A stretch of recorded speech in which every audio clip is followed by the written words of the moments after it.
इस स्टॉक ने 3.5 मंथ्स में 318% का स्विंग दिया।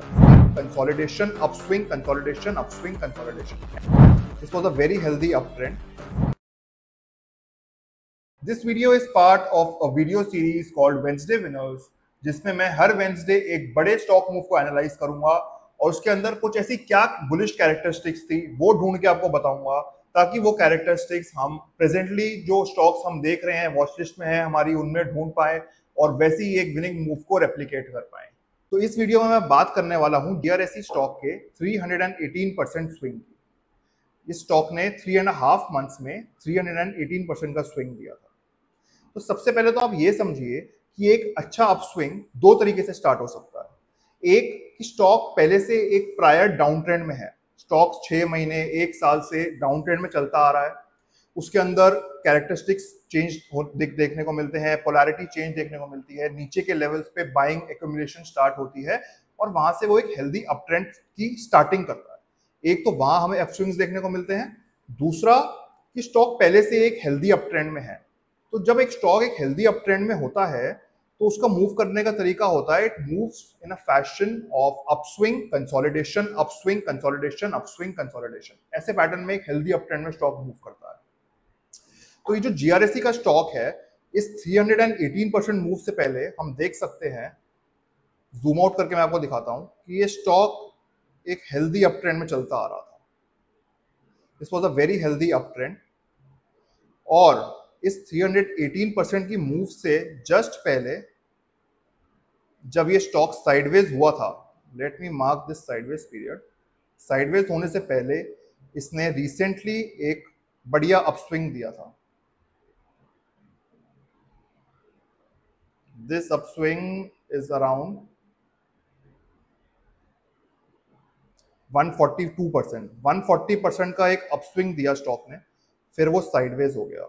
जो ये 140% का अपस्विंग है, this is a very very healthy upswing. Why am I saying that this is a very healthy upswing? क्योंकि पूरे अपस्विंग में जैसे जैसे प्राइस बढ़ता जा रहा है वैसे वैसे हमारे को नीचे वॉल्यूम चार्ट में वॉल्यूम भी इंक्रीज होता हुआ दिख रहा है. तो इस पूरे प्राइस एक्शन में आपको वॉल्यूम सपोर्ट भी देखने को मिल रहा है.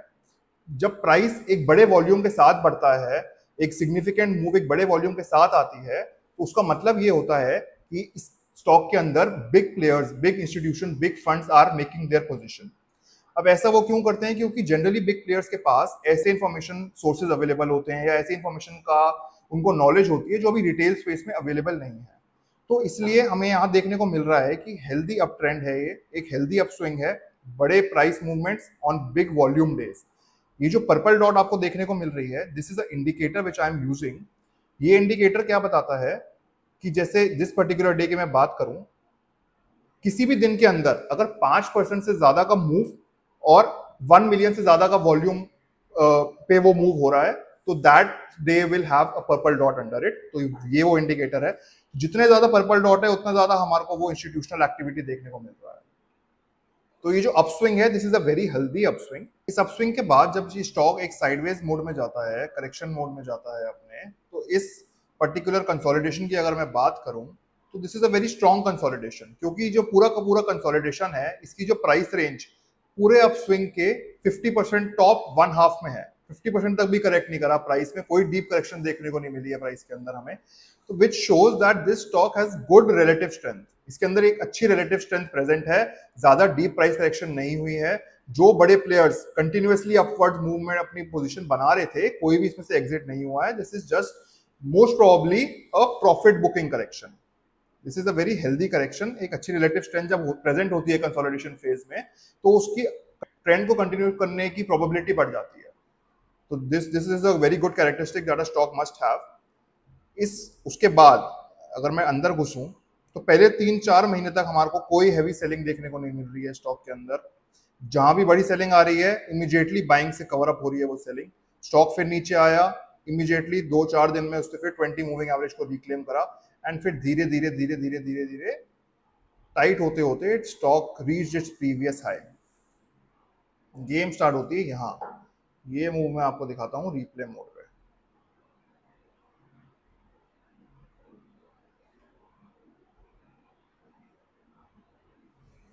तो स्टॉक ने अच्छा हेल्दी अप मूव दिया, साइडवेज हुआ, नीचे आया, फटाफट बाइंग हुई, ऊपर आया, मूविंग एवरेज भी अपवर्ड्स है, अच्छी मूव आ रही है। तो यहाँ पे क्या होता है, यहाँ पे फिर ट्रेडर्स या buyer, retail buyers position add करना स्टार्ट कर देते हैं, बाइंग स्टार्ट कर देते हैं, क्योंकि अब वो देखते हैं कि प्रीवियस हाई के पास स्टॉक पहुंच गया है, प्रीवियस हाई के पास स्टॉक पहुंचने के बाद अब इसका ब्रेकआउट होगा और आगे की मूव में हम एक अच्छे परसेंटेज स्विंग ले पाएंगे। बट एक अच्छे बड़े स्विंग्स के पहले मैंने यूजुअली देखा है मार्केट के अंदर कि एक शेकआउट मूव जरूर आता है, एंड यही हुआ इस पर्टिकुलर स्टॉक में भी। तो स्टॉक ऊपर गया और सेम ब्रेकआउट लेवल के पास से fast and deep price selling start हो गई, and cherry on the cake was these 5 red days in a row. इस पूरी सेलिंग में ये जो पूरा का पूरा जोन है, this is a shakeout move. यहाँ पे रिटेल इन्वेस्टर्स को बाहर फ्लश आउट कर दिया गया मूव से, एंड जब सेलिंग कहाँ स्टॉप हुई, जब आपको 5 रेड डेज इन अ रो देखने को मिले। तो यूजुअली क्या होता है, जब कोई स्टॉक बहुत ही स्ट्रॉन्ग मूव दे चुका है, जैसे ये स्टॉक है जिसका 150% का अच्छा बाइंग फोर्स है, और उसमें थोड़े टाइम बाद आपको इतनी हैवी सेलिंग डेज देखने को मिलते हैं, 4 days red days in a row, 5 red days in a row. जितने ज्यादा हो उतना बेटर, कोई मैजिक नंबर नहीं है 5, बट जितने ज्यादा हो उतने ज्यादा चांस ऑफ बाउंस बढ़ जाता है। तो वही यहाँ देखने को मिला, 5 red days in a row, and that was the end, boom, 318% का स्विंग सिर्फ 3.5 मंथ्स में। और इस स्टॉक के साथ एक अच्छी चीज और भी थी कि ये जो पूरा पीरियड था फ्रॉम अराउंड मार्च से जुलाई 2024, इसमें सारे डिफेंस स्टॉक्स में ऐसी कुछ सिमिलर कैरेक्टरिस्टिक्स देखने को मिली थी। तो जब एक पर्टिकुलर इंडस्ट्री ग्रुप, पूरा इंडस्ट्री ग्रुप में आपको सिमिलर बाइंग पॉजिटिव कैरेक्टरिस्टिक्स देखने को मिलती है, तो chances of their breakouts working increase drastically. अगर बहुत सारे स्टॉक्स, एक ही सेक्टर के बहुत सारे स्टॉक्स में आपको अच्छे कैरेक्टरिस्टिक्स, विनिंग कैरेक्टरिस्टिक्स देखने को मिलते हैं, तो उनके ब्रेकआउट के चांसेस हाई हो जाते हैं। पहले हम देख सकते हैं, तो जीआरएसई के स्ट्रॉन्ग 300% एनालिसिस में हमने क्या क्या चीजें देखी। सबसे पहले तो स्टॉक एक हेल्दी अपट्रेंड में था, जो भी अपस्विंग था उसमें हमारे को क्लियर इंस्टीट्यूशनल प्रेजेंस देखने को मिल रही थी। अपस्विंग होने के बाद जो कंसोलिडेशन क्वालिटी की मैं बात करूं, तो उस कंसोलिडेशन में हमें कोई बिग सेलिंग देखने को नहीं मिली, और पूरी की जो पूरी कंसोलिडेशन रेंज थी वो उसमें हाई रिलेटिव स्ट्रेंथ देखने को मिल रही थी, क्योंकि वो प्रायर अप ट्रेंड के, प्रायर अपस्विंग के टॉप 1/2 में थी, तो कोई बिग सेलिंग देखने को नहीं मिली। और उसके बाद क्या देखा हमने, एक fast shakeout move which is generally scripted by big institutional players to remove all the retailers। सारे रिटेलर्स को एक बड़ा मूव अनफोल्ड होने से पहले बाहर निकाल दिया जाता है।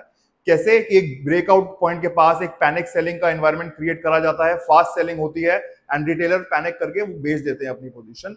और उसके बाद हमने देखा कि स्ट्रॉन्ग 300% का मूव देखने को मिला स्टॉक में। तो ऐसे ही strong winning characteristics, price action characteristics सीखने के लिए फॉलो करो मेरा अकाउंट, एंड नीचे कमेंट सेक्शन में प्लीज बताना कि ये वीडियो आपको कैसा लगा, मैं इसमें और क्या चीजें ऐड कर सकता हूं, और ऐसी कोई टर्मिनोलॉजी अगर मैंने यूज करी जो आपको समझ नहीं आई तो वो भी प्लीज मेंशन करना, ताकि मैं आगे की वीडियो में उसको डिकोड कर सकूं।